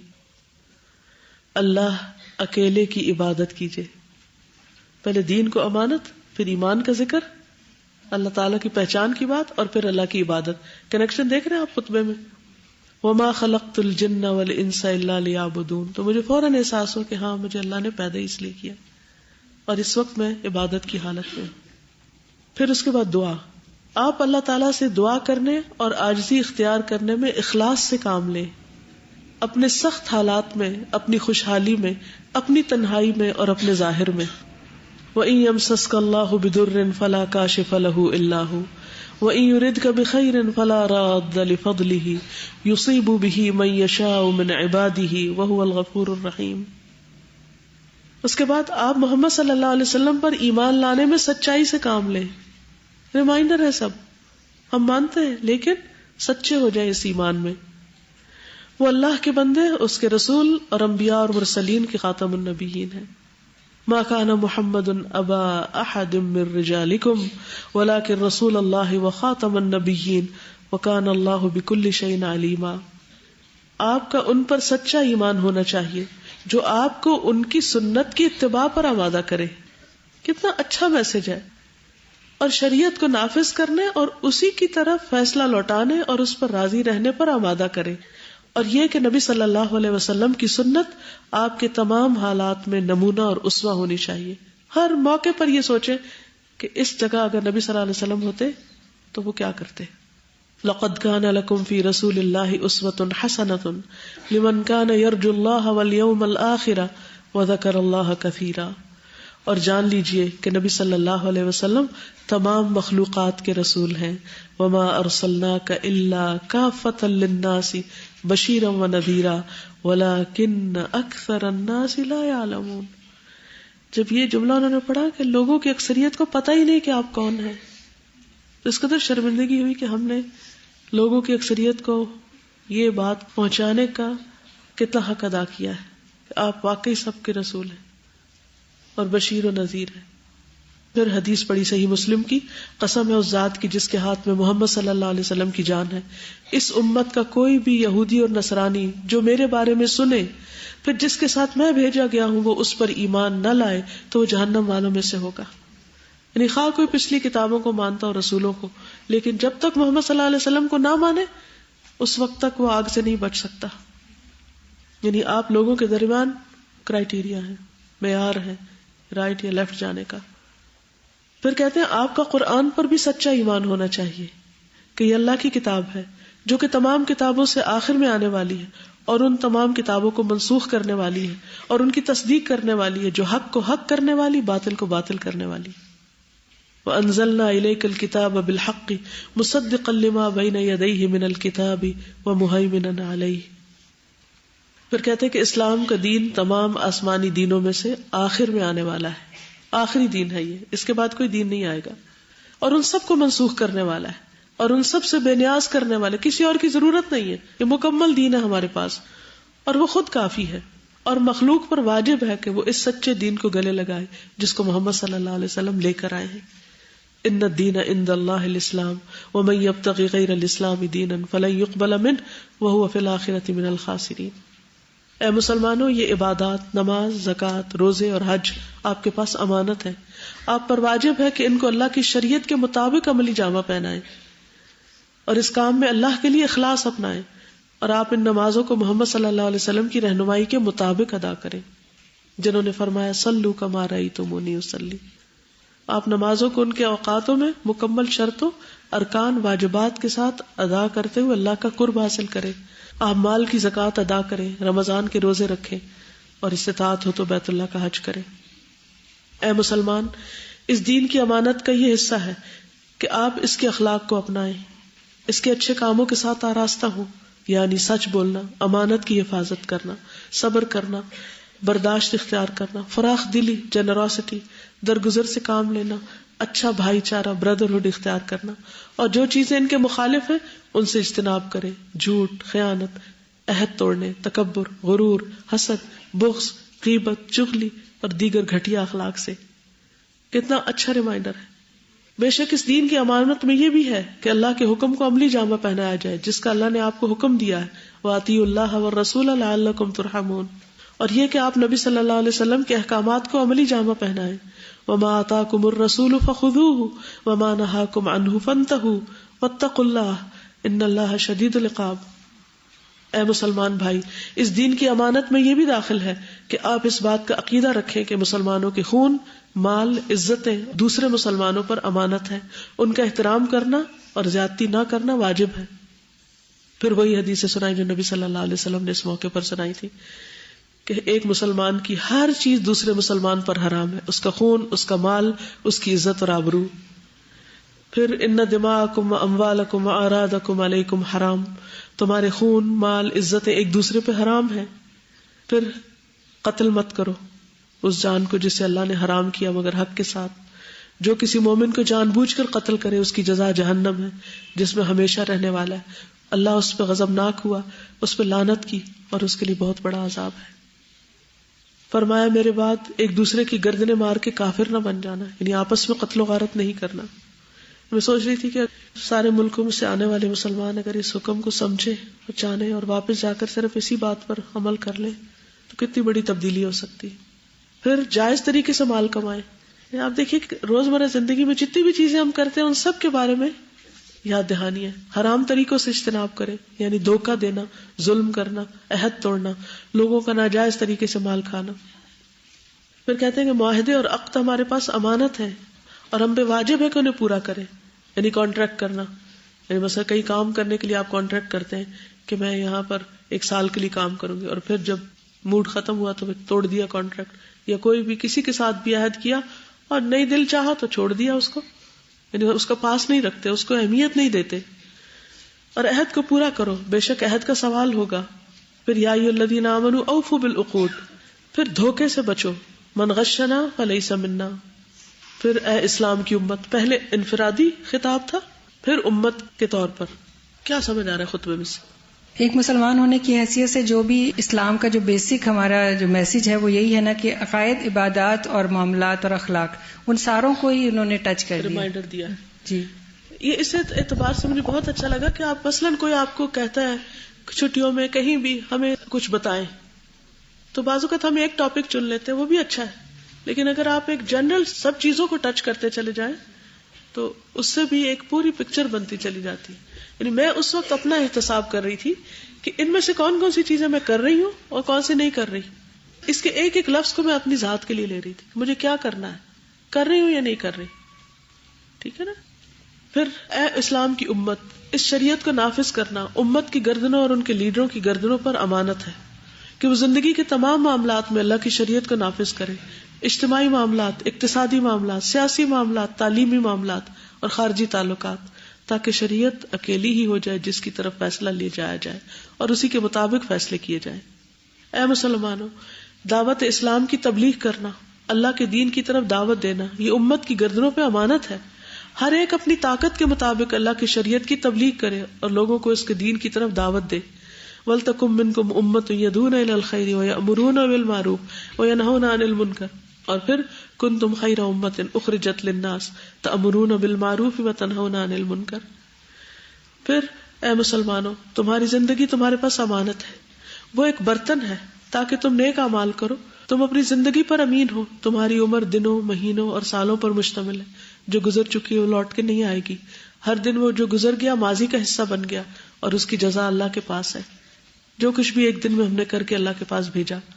لیجزی الذین اساءوا بما عملوا ویجزی الذین احسنوا بالحسنی، تاکہ اللہ ان لوگوں کو جنہوں نے برائی کی اس کا بدلہ دے اور جنہوں نے بھلائی کی بھلائی کے ساتھ ان کو بدلہ دے. اے مسلمان بھائی، آپ سے سوال کیا جائے گا آپ نے اپنی عمر کس کام میں فنا کی، جوانی کس کام میں گزاری. مال کے بارے میں پوچھا جائے گا کہاں سے کمایا، کہاں خرچ کیا، اور آپ نے جو علم حاصل کیا اس پر کیا عمل کیا. آپ کی عقل امانت ہے، تو آپ بچیں ایسی چیز سے جو عقل کو گدلا کر دے یا اسے کمزور کرے یا اسے ختم کرے. اتنی خوبصورت نصیحت ہے کہ انٹلیکٹ، عقل، ذہانت یہ بھی ایک امانت ہے، اس کو اللہ کے لیے استعمال کرنا ہے. سن کرنے والی یا نشہ کرنے والی چیزوں کے ساتھ، شعبدہ بازی، جادو، کہانت، نجومیت کے ساتھ مشغول کر کے اپنی عقل خراب نہ کرے. یعنی یوز لیس چیزوں میں مت لگائے اپنی عقل، کیونکہ یہ چیزیں عقل کا خیر کی طرف سفر کرنے میں کمی کر دیتی ہیں. یعنی جو لوگ ان چیزوں میں پڑ جاتے ہیں وہ پھر خیر اور بھلائی کی طرف نہیں جا سکتے. اور اللہ کی تخلیق اور اس کی عظیم آیات میں غور و فکر کرنے سے بھی عقل کو مغلوب کر دیتی ہیں. ان فی خلق السماوات والارض واختلاف اللیل والنہار لآیات لأولی الالباب. غور و فکر کا سبق بھی. سنریہم آیاتنا فی الآفاق وفی انفسہم حتی یتبین لہم انہ الحق. اور عقل کو علوم کے حاصل کرنے سے بھی مغلوب کر دیتی ہے. یعنی انسان پھر علم کے قابل بھی نہیں رہتا. وہ علوم جو لوگوں کی دین و دنیا کی اصلاح کرتے ہیں. آپ کا نفس اور آپ کے اعضاء جن سے آپ اپنی زندگی میں فائدہ اٹھاتے ہیں وہ بھی امانت ہے. آپ کی آنکھ، کان، دل، زبان سب امانت ہے. ان السمع والبصر والفؤاد کل اولئک کان عنہ مسئولا. یعنی ہم یہ ساری نعمتیں لے کے بیٹھے ہوئے ہیں اور ہم نے کبھی احساس ہی نہیں کیا کہ کہاں لگانا ہے ان کو. صرف اپنی خواہشات کی تابع رکھے ہوئے. پھر اے امت اسلام، محمد صلی اللہ علیہ وسلم کی امت بھی امت کی گردنوں پہ امانت ہے. یعنی امت کی ذمہ داریاں بھی ہم پر. لیڈر، حکام، علماء، مفکرین، ہر ایک اس امانت کو اپنی گردن پہ اٹھائے. ہر ایک اس ذمہ داری کو اپنی استطاعت، قوت اور حیثیت کے مطابق اٹھائے. آج اسلامی سال انتہائی تنگ حالات سے گزر رہے ہیں. اس کو مختلف چیلنجز اور مصائب کا سامنا ہے. مسلمانوں کا تفرقہ اور اختلاف اس کی وحدت کو دھمکی دے رہا ہے. دشمن اس پہ ٹوٹے پڑتے ہیں جو گھات میں بیٹھے ہوئے ہیں. ان کو خانہ جنگیوں اور لڑائیوں نے ٹکڑے ٹکڑے کر دیا. ان کو کمزوری اور ذلت لاحق ہو چکی. ان کی باہمی لڑائی بہت سخت ہو چکی. قریب اور دور کے لوگ سب اسے جانتے ہیں. اس کا سبب یہ ہے کہ وہ اپنی دینی تعلیم، اپنے صحیح عقیدے سے پیچھے ہٹ چکے ہیں. اسلام کی قیمتوں یعنی بلند صفات اور اخلاق سے عاری ہو چکے ہیں. اور ان میں سے اکثر لوگ ایسی چیزوں کی طرف بھاگ رہے ہیں جن کو اللہ نے حرام ٹھہرایا ہے، جن سے ان کو کمزوری اور تباہی پہنچی. امت کا ایک گروہ بے حیائی کی طرف بھاگ رہا ہے، اخلاق ضائع کر رہے ہیں، ہر چیز میں آزادی چاہ رہے ہیں. انہوں نے عزتوں کو ضائع کرنے، حرمتوں کے پردے چاک کرنے، اخلاق کو خراب کرنے، شرعی بندھنوں کو توڑوانے کے سوا کوئی فصل نہیں کاٹی. اس کے ساتھ ساتھ انہوں نے امراض اور خطرناک بیماریوں میں اضافہ کیا ہے. یہ سب کچھ ان عظیم مصیبتوں کا نتیجہ ہے. اس امت کا ایک گروہ وضعی قوانین پر قابض ہو چکا ہے، یعنی انسانوں کے بنائے ہوئے قوانین. وہ اس کے ساتھ خیر چاہتا ہے، لیکن انہوں نے امن و امان، قرار اور سکون کے نہ ہونے کی فصل کاٹی. دشمنوں نے ان کو غلام بنایا اور وہ دشمن ان کے اندرونی معاملات میں داخل ہو چکے ہیں. اس امت کے گروہ نے اپنے دشمنوں کی عادات، اخلاق اور افکار میں ان کی تقلید کی اور اپنے تعلیمی طریقے اور اصول کافروں سے عاریتاً لے لیے. یہ سمجھتے ہو کہ ترقی کا انحصار اس پر ہے. انہوں نے یہ نہیں سوچا کہ کون سی چیز اچھی ہے اور کون سی بری، کون سی فائدہ مند اور کون سی نقصان دہ، کون سے اصول شریعت کے موافق ہے اور کون سے مخالف. یعنی اندھا دھند ہر چیز لے لی. اے مسلمان، اور ان نظاموں میں سے ایک گروہ نے اسلام میں سوشلزم، لبرلزم، سیکولرزم کو داخل کر دیا اور لوگ خیال کرتے ہیں کہ یہ ترقی ہے، حالانکہ معاملہ اس کے برعکس ہے. اسلام کو کسی ازم کی ضرورت نہیں، وہ خود ایک کمپلیٹ یعنی کہ کامل دین ہے. الیوم اکملت لکم دینکم. یہ صورتحال تمام امت میں نہیں بلکہ اکثر امت کا یہ حال ہے، ورنہ ہمیشہ سے امت میں ایسے لوگ موجود رہے جو حق پر رہے اور دین پر جمے ہوئے، اصولوں اور ثابت شدہ احکام پر عمل کرتے رہے، توحید کی دعوت دیتے رہے، شرک سے روکتے رہے اور اصل شریعت کی حفاظت کرتے رہے اور لوگوں کی تقلید اور پیروی سے روکتے رہے. اے مسلمانوں، اس بڑی رسوائی، نقصان اور ذلت کے بعد اب وقت آ گیا ہے. یہی وہ وقت ہے کہ امت اپنے رب کی طرف بھاگے اور اس کے دین سے جڑ جائے. ففروا الی اللہ، انی لکم منہ نذیر مبین، یعنی آئندہ کرنے کا کام کیا ہے؟ اللہ کی طرف دوڑو، میں اس کی طرف سے کھلا ڈرانے والا ہوں. واعتصموا بحبل اللہ جميعا ولا تفرقوا. امت کو نجات نہیں مل سکتی، نہ ہی کامیابی، جب تک کہ وہ اپنے رب کی کتاب اور اپنے نبی کی سنت پر عمل پیرا نہ ہو، جیسے کہ سلف صالحین نے اس کو سمجھا. اور اس امت کی صورتحال ٹھیک نہیں ہو سکتی مگر اسی چیز کے ساتھ جس کے ساتھ اس امت کا پہلا حصہ ٹھیک ہوا. اے اسلام کی امت، ہمارے سلف صالحین عقیدہ، اخلاق، عظیم صفات، باہمی معاملات، اصلاح، تربیت میں ربانی عہد پر تھے. یہ وہ منہج ہے جس کے ذریعے اللہ تعالیٰ نے ہدایت یافتہ لوگوں کا راستہ روشن کیا ہے اور مشرق و مغرب میں لوگوں کے سینے کھولے ہیں اور اپنی کتاب کی حفاظت کی ہے، اور اس امت کے علماء سے اس دین کی حفاظت کی ہے جو علماء آج تک بھی ہیں. حدیث میں آتا ہے رسول اللہ صلی اللہ علیہ وسلم نے فرمایا، میری امت میں سے ایک جماعت ہمیشہ حق پر غالب رہے گی، جو انہیں رسوا کرنا چاہے گا وہ ان کا کوئی نقصان نہیں کر سکے گا یہاں تک کہ اللہ کا حکم آ جائے گا اور وہ اسی حال پر ہوں گے. اے امت اسلام، اس ریاست کے کچھ آدمی ہیں جنہوں نے ملکوں کو فتح کیا اور ان کے لیے بندے مطیع ہو گئے. یہ نہ تو ان کی تعداد پر منحصر تھا اور نہ سامان کی قوت پر، بلکہ یہ ان کے دین کی عظمت، ایمان کی قوت، ان کے اخلاق اور باہمی مضبوط تعلقات اور کلمے کے اتحاد کی وجہ سے مسلمانوں نے ہمیشہ کامیابیاں اٹھائی. وہ اسلام کے رشتے کو خونی رشتے سے بلند سمجھتے تھے، اسلام کے رشتے کو خونی رشتوں سے بلند سمجھتے تھے. اے امت اسلام، کیا ابھی وہ وقت نہیں آیا کہ ہم ان مصائب اور مشکلات کے بعد غفلت سے جاگ جائیں جو مصیبتیں ہم پر واقع ہوئی ہیں؟ کیا ابھی وہ وقت نہیں آیا کہ ہم اختلافات اور فرقہ واریت کو چھوڑ دیں؟ کیا ابھی وہ وقت نہیں آیا کہ ہم اپنے رب کی کتاب اور اپنے نبی محمد صلی اللہ علیہ وسلم کی سنت کی طرف رجوع کریں؟ اس کے بعد کہ ہم میں سے بہت سے لوگوں نے قرآن و سنت کی تعلیم کو ضائع کر دیا. کیا ابھی وہ وقت نہیں آیا کہ ہم سب اپنے ہاتھوں سے اپنے مستقبل کو بنانے کے لیے متحد ہو جائیں؟ ہم اللہ سے مدد مانگیں اور پھر اپنی صلاحیتوں کے ساتھ مدد لیں، اور جو مفکرین اور علماء ہیں ان کی عقل سے مدد لیں. ہم ایک طاقتور اسلامی اتحاد بنائیں، اس میں اقتصادی اتحاد بھی ہو.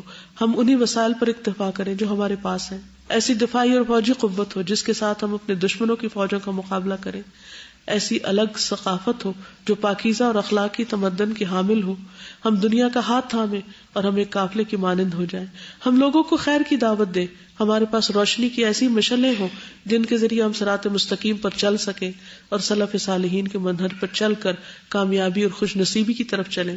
اے اسلام کی امت، اپنے دین پر عمل پیرا ہو، مضبوطی سے اسے تھام لو، اپنے عقیدے کا دفاع کرو، کمزوری نہ دکھاؤ ورنہ تم ناکام ہو جاؤ گے. ولا تہنوا ولا تحزنوا وانتم الاعلون ان کنتم مؤمنین. دین کے معاملے میں کمزور نہیں بننے کی ضرورت، اور کمزور نہ بنو اور غم نہ کرو، اور تم ہی غالب ہو اگر تم مومن ہو. اے مسلمانوں کے لیڈرو، تم پر ذمہ داری پڑتی ہے کہ تم مسلمانوں کے مقاصد کی حفاظت کرو اور ان کی صفوں میں اتحاد پیدا کرو. مسلمانوں کے مقاصد کی حفاظت کرو، ان کے کلمے کو متحد کرو، ان کی غلطیوں کو چھوڑ دو جو مسلمانوں کو گھیرے ہوئے ہیں، اور اپنی رعیتوں میں نرمی کے ساتھ بلند مقاصد کا اہتمام کرو. ان کے لیے شاندار زندگی مہیا کرنے کی کوشش کرو. اس بات سے اجتناب کرو کہ تم ان کے لیے زندگی کو تنگ کر دو اور تم ان کو بدترین تکلیفیں پہنچاؤ یا ان کے مرتبے کی توہین کرو. یہ تمہارے اور ان کے درمیان ہے، یعنی ایسا معاملہ ہونا چاہیے. یعنی لیڈرز کی کیا ذمہ داری بنتی ہے کہ وہ دوسروں کے لیے سہولتیں پیدا کریں، اور تم اپنے اور اپنی عوام کے درمیان محبت کے پل کو تعمیر کرو. یعنی باہم نفرتوں کا تعلق نہیں ہونا چاہیے، محبتوں کا ہونا چاہیے. اور عالمی کانفرنسوں میں اسلامی مسائل کے دفاع کے لیے اور اپنے عوام سے ظلم کو روکنے کے لیے تمہارے موقف بہادرانہ ہونے چاہیے، اور دشمنوں کو مسلمانوں پر غالب ہونے کے لیے کوئی نرمی نہ دکھاؤ، اور بھلائی اور نیکی اور تقوی کے کاموں میں تعاون کرو. اے امت اسلامیہ کے علماء، امت کی حفاظت اور اس کی حالت مطیع کرنے اور باہمی جھگڑوں کو ختم کرنے اور امت کے باشندوں کے درمیان دشمنی، جنگ اور فتنوں کی آگ بجھانے کے لیے تمہارا ایک مؤثر کردار ہے. یعنی علماء کا کام ہے کہ وہ افراد کے درمیان باہم محبتیں پیدا کریں. اے علماء اسلام، تم بہادری اور اخلاص اور مقصدیت کے ساتھ آراستہ ہو جاؤ. امت جن تکالیف کو جھیل رہی ہے اس میں تمہارا موقف واضح ہونا چاہیے، اور ان کی باہمی اختلافات کی بتی کو کھینچ دو تاکہ جھگڑے کا دیا بجھ جائے. اگر تم نے یہ کام چھوڑ دیا، اس کو ضائع کر دیا، تو یہ تنازع پختہ ہو جائے گا. پاکیزہ قلم کے حاملین، اے لکھنے والوں، اور وہ لوگ جو مضبوط اسلامی اخلاق کے مالک ہیں، وہ اپنی فکر کو، تھاٹ کو ایسی چیزوں میں استعمال کریں جس میں امت کا فائدہ ہو، جو امت کو لے کر کھڑی ہو سکے، اور وہ افکار امت میں دین کی محبت، اصلاح اور بھائی چارے کی محبت اور شاندار ماضی کے ساتھ مضبوط تعلق کے پودے کو کاشت کریں۔ اے باپوں اور ماؤں، نسل کی تربیت کے بارے میں تم اللہ کے ہاں سوال کیے جاؤ گے۔ تم ان کی صحیح طریقے پر اور اخلاق کریمہ پر تربیت کرو، ان کے دلوں میں دین اور وطن کی محبت کاشت کرو، اس بات کی کوشش کرو کہ ان کی پوری زندگی میں تعلیم اور تعلم اور محنت کرنا پھیل جائے، ان کو بے حیائی اور برے کاموں سے دور رکھو۔ اے تعلیم کے ذمہ دار لوگوں، مسلمانوں کو بیٹوں کو وہ تعلیم دو جو ان کی دین و دنیا میں فائدہ مند ہو، ان کے لیے راستے روشن کرو، ان کے مستقبل کو ٹھیک کرنے کے لیے ان کو اس قابل بناؤ کہ وہ اپنی امت اور ہم وطنوں اور اسلامی مسائل کی خدمت کی ذمہ داری ادا کرنے کے قابل ہو جائیں۔ یعنی ایسے افراد اسکولوں میں تیار ہوں کہ جو امت کی ذمہ داری کو سمجھ سکیں۔ اے مالدار لوگو، جس دین کا تم کو امین بنایا گیا ہے اس کے بارے میں اللہ سے ڈرو، مالوں کی زکوٰۃ ادا کرو۔ تم پر اسلامی امت کا یہ حق ہے کہ اپنے ملکوں کے مال میں اضافہ کرو تاکہ ان جاندار منصوبوں سے خیر و برکت حاصل ہو، تاکہ اقتصادی قوت اور ترقی حاصل ہو اور نوجوانوں کو موقع دیا جائے اور عام لوگوں کے ہاتھوں کو مصروف کیا جائے، یعنی لوگوں کو کام میں لگاؤ۔ اس بات سے بچو کہ تمہارے مال امت کے فساد اور ان کے اخلاق کو بگاڑنے اور ان کے رویے کو مٹانے کا سبب بنے، یا تمہارے مال اسلام کے دشمنوں کے لیے مدد کا باعث بنے۔ اے منصوبے بنانے والوں، پالیسی میکرز، اپنے بارے میں اور اپنی ذمہ داری کے بارے میں اور امت کو ذلت سے نکالنے اور لوگوں کو تکلیف سے نکالنے کے لیے جو منصوبے تم بناتے ہو ان کے بارے میں اللہ سے ڈرو۔ تم امت کے لیے جو منصوبے بناتے ہو، اقتصادی، عسکری، صحت کے متعلق، سیاسی معاملات کے متعلق، ان میں سچائی اور اخلاص کو لازم کر لو۔ یہ منصوبے شریعت کے تابع ہونے چاہیے۔ منصوبے بناتے وقت اس بات کا دھیان رکھو کہ وہ منصوبے دین اور اس کے اصولوں کے ساتھ متفق ہوں، اور جو دین کے مخالف ہوں ان سے بچو۔ اے اسلامی اقوام، یہ تمہارے ملک تمہاری گردنوں پر امانت ہے، تم ان کے امن و امان، محاصل، وسائل اور ان کے منصوبوں کی حفاظت کرو۔ واضح رہے کہ تم تمام دشمنوں کا نشانہ ہو، وہ تمہاری صفوں میں انتشار پیدا کرنا چاہتے ہیں، خانہ جنگی پھیلانا اور بدنظمی پیدا کرنا چاہتے ہیں، تو ان خبیث چالوں سے بچو۔ وہ چاہتے ہیں کہ تمہاری بنیادوں کو ختم کر دیں اور اچھی بات کا خاتمہ کر دیں تاکہ تم پہ قبضہ کر سکے، تمہیں اپنا تابع بنا سکے۔ ان چالوں سے بچو۔ اے امت اسلام، سب سے بڑی خیانت یہ ہے کہ بندہ اپنے دین اور اپنی امت کے ساتھ خیانت کرے، اس کے ساتھ غداری کرے، اور اس کی صورتوں میں سے ایک صورت یہ ہے کہ امت کے افراد کے درمیان منشیات کو عام کر دیا جائے، یعنی صرف پیسے کمانے کے لیے لوگوں کو ڈرگز پہ لگا دیا جائے اور اس میں خطرناک بلا کو پھیلایا جائے، اور یہ کہ انسان امتی کا دشمن بن جائے اور دوسرے لوگوں کے کہنے پہ ایسا کرے کہ اس کے ذریعے سے وہ اپنے ملک اور امت کو تباہ کرے۔ کس مصلحت کے تحت؟ اس میں کوئی مصلحت نہیں، بلکہ دنیاوی اغراض اور مقاصد اور لالچ کے لیے۔ نسلوں کی حفاظت کرو۔ حجاج بیت اللہ الحرام، تم نے اس ملک کو وطن بنایا، تم نے اس حرم کو امن اور اطمینان والا پایا۔ یہ امن اور اطمینان اللہ کی مہربانی کی وجہ سے ہے، اور اس کے بعد اس ملک کے حکمرانوں کی مہربانی کی وجہ سے ہے، جو زندگی کے تمام معاملات میں اللہ کی کتاب اور نبی صلی اللہ علیہ وسلم کی سنت پر عمل کرتے ہیں اور شریعت کو اپنا دستور اور نظام بنایا ہے۔ اور حکمرانوں اور رعیت کے درمیان جو محبت ہے، اس نے اس معاشرے کو ایک طاقتور معاشرہ بنا دیا ہے۔ اللہ تعالیٰ نے اس ملک کو اختلاف اور فساد کے خلاف ایک خارجی متوازن ریاست دی ہے، جس نے اس ملک کو فتنوں اور مصیبتوں سے دور رکھا ہے۔ اے مسلمانوں، امت میں تقسیم اور گروہ بندی امت کے لیے نقصان دہ ہے۔ اپنی مشکلات کو خود حل کرو اور دشمنوں سے احتیاط کرو کہ وہ تمہیں باہم لڑائیں۔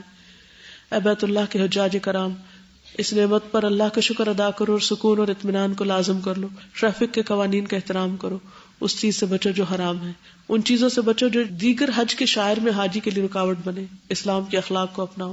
یہ قوانین جو وضع کیے گئے تمہاری سلامتی کے لیے بنائے گئے ہیں، ان کی حفاظت کرو تاکہ تم فلاح پاؤ۔ اے انسان، موت ہر زندہ چیز کی انتہا ہے۔ اللہ نے موت کو تمام مخلوق کے لیے لازم ٹھہرایا ہے۔ ارشاد باری تعالیٰ ہے، کل من علیہا فان وَيَبْقَى وَجْهُ رَبِّكَ ذُو الْجَلَالِ وَالْإِكْرَامِ۔ ہر کوئی جو اس زمین پر فنا ہونے والا ہے، اور تیرے رب کا چہرہ باقی رہے گا جو بڑی شان اور عزت والا ہے۔ تم موت کی جان کنی کی گھڑی اور دنیا سے جدا ہونے کے وقت کو یاد کرو۔ وَجَاءَتْ سَكْرَةُ الْمَوْتِ بِالْحَقِّ ذَلِكَ مَا كُنْتَ مِنْهُ تَحِيدُ۔ اور موت کی بے ہوشی حق کے ساتھ آئے گی، یہ ہے وہ چیز جس سے تو بھاگتا تھا۔ قبر اور اس کی تاریکی پر غور کرو، وہ یا تو جنت کے باغوں میں سے ایک باغ ہے یا دوزخ کے گڑھوں میں سے ایک گڑھا۔ وہ عظیم اور ہولناک دن جس کی مقدار 50,000 سال ہے، تم اس وقت کو یاد کرو جب تم اللہ کے سامنے کھڑے ہوگے۔ یومئذ تعرضون لا تخفی منکم خافیہ، اس دن تم پیش کیے جاؤ گے، تمہاری کوئی چھپی بات چھپی نہ رہے گی۔ اس دن کو یاد کرو جب سورج بندوں کے قریب آ جائے گا، اس کی تپش بڑھ جائے گی، پسینہ ان کے عملوں کے حساب سے ہوگا، کسی کا ٹخنوں تک، کسی کا پاؤں تک، کچھ لوگوں کے منہ میں بطور لگام کے ہوگا۔ اس لمحے کو یاد کرو جب اعمال کو تولا جائے گا، جب نامہ اعمال پھینکے جائیں گے، کچھ دائیں ہاتھ میں لینے والے ہوں گے، کچھ بائیں ہاتھ میں۔ اس دن کو یاد کرو جب آواز دینے والا آواز دے گا، اے اہل جنت، اللہ کے ہاں تمہارے لیے ایک وعدہ ہے، وہ وعدہ وہ تمہیں دینا چاہتا ہے، پورا کرنا چاہتا ہے۔ وہ کہیں گے وہ کون سا وعدہ ہے؟ کیا اس نے ہمارے چہروں کو سفید اور خوبصورت نہیں بنا دیا؟ کیا ہمیں جنت میں داخل نہیں کیا؟ کیا ہمیں جہنم سے نہیں بچایا؟ پھر وہ پردے دور کر دے گا تو وہ اللہ کے معزز چہرے کو دیکھیں گے، تو جنت میں اس نعمت سے بڑی کوئی نعمت نہ ملے گی۔ اس دن کو یاد کرو جب آواز دینے والا آواز دے گا، اے اہل جنت تم ہمیشہ رہو گے، تمہیں موت نہیں آئے گی، اور اے جہنم والو تم ہمیشہ رہو گے، تمہیں کوئی موت نہیں آئے گی۔ وآخر دعوانا ان الحمد للہ رب العالمین۔ تو اگر آپ حج پر جائیں تو اس خطبے کے لیے ریڈیو ضرور لے جائیں، کیونکہ ہم نے دیکھو گے نا وسیع میدانوں میں خیمے ہیں، تو مسجد میں خطبہ ہوتا ہے وہاں سے ہر خیمے تک نہیں پہنچتا، تو ہم نے بس میں جا کے ریڈیو آن کر کے سنا تھا، کیونکہ ہمارے پاس ریڈیو نہیں تھا ویسے، تو ہماری بس تو قریب کھڑی تھی، تو ہر بس قریب نہیں کھڑی ہوتی کہ آپ دوبارہ بس میں جا کے تو خطبہ سنیں، اور اگر خطبہ نہیں سنتے تو وہ پھر ایسے ہی لگتا ہے کہ جیسے جمعے کے دن اگر آپ خطبہ ہی نہ سنیں یا سنیں اور سمجھیں ہی کچھ نہ، تو پھر جمعے کا کیا لطف۔ تو اسی طرح حج کا جو الحج و عرفہ، تو عرفہ کا قیام وقوف جو ہے وہ اس کے بعد شروع ہوتا ہے، خطبے کے فوراً بعد۔ تو پھر اگر یہ سمجھ ہی نہیں آیا، یہ سنا ہی نہیں، نہ بھی سمجھے تو بھی سننا چاہیے، میں سمجھتی کیونکہ ایک عجیب کیفیت ہوتی۔ میں اس وقت ہی سوچ رہی تھی کہ کتنے لوگ ہیں جن کو سمجھ آ رہا ہے، کتنے لوگ ہیں جو اول سن رہے ہیں، اور سننے والوں میں کتنوں کو سمجھ آ رہا ہے۔ اتنے لوگ وہاں اکٹھے ہوئے تھے، اس میں سے 1/4 بھی اگر اس کو سمجھ کے اپلائی کر لیں تو ہر سال اس طرح ہو تو کتنی حالت بدل جلدی تبدیلی آ سکتی۔ مجھے یہ سارا خطبہ سن کے لگا کتنے خوبصورت الفاظ کا چناؤ تھا، and it was appealing to the emotions, اور باتیں وہی قرآن اور حدیث کی تھیں، لیکن جو الفاظ تھے نا ایک احساس ذمہ داری کو انہوں نے جگایا، اور ایک امانت اور واجب کے جو ورڈز ہیں نا بڑے اسٹرانگ۔ یہ تو اب پڑ گیا ہم پر، بھاگ تو نہیں سکتے، اور کنیکشن کس طرح ایک کے بعد سیکوینس جو ہے بہت ہی خوبصورت۔ اس میں ابھی خطبے میں نا میں غور کر رہی تھی کہ ہر انسان کے لیے لیسن تھا، even if that person is a عالم، وہ ایک سیاسی لیڈر ہے جو حج کرنے گیا ہے، جیسے ہم لوگ جاتے ہیں سیاسی لیڈرز یہاں سے جاتے ہیں، یا وہ ماں باپ ہیں یا ٹیچرز ہیں، واٹ ایور، سب کے لیے لیسن ہے۔ مجھے اتنا فیل ہو رہا تھا نا کہ امت کو وحدت اسی صورت میں کہ جب ہم عربک لینگویج پہ گرپ ہو، یعنی اتنے لوگ گئے ہیں وہاں پہ، اگر وہ اس کو انڈرسٹینڈ کر لینا، دس از دا گریٹ اچیومنٹ۔ نبی صلی اللہ علیہ وسلم نے جو حج کا خطبہ دیا تھا اس کی اتنی ویلیو ہے کہ وہ جو UN کا چارٹر ہے اس کا حقوق انسانیت کا، وہ سارے کی ساری باتیں اس میں موجود ہیں جو 1400 سال پہلے امت کو سکھائی گئی۔ اصل بات ہے کہ ہم اپنی ذمہ داری محسوس نہیں کرتے، اگر وہ محسوس کرنے لگے تو جو بھی کوئی نیکی کا موقع ملے، جو بھی یہ کرنے والے کام ہیں ان کو کریں تو شکر ادا کریں کہ کرنے کا موقع ملا ہے، ورنہ ہم ہر وقت احسان ہی جتاتے رہتے کہ ہم نے پتہ نہیں کیا کر دیا۔ سبحانک اللہم وبحمدک نشہد ان لا الہ الا انت نستغفرک ونتوب الیک۔ السلام علیکم ورحمۃ اللہ وبرکاتہ۔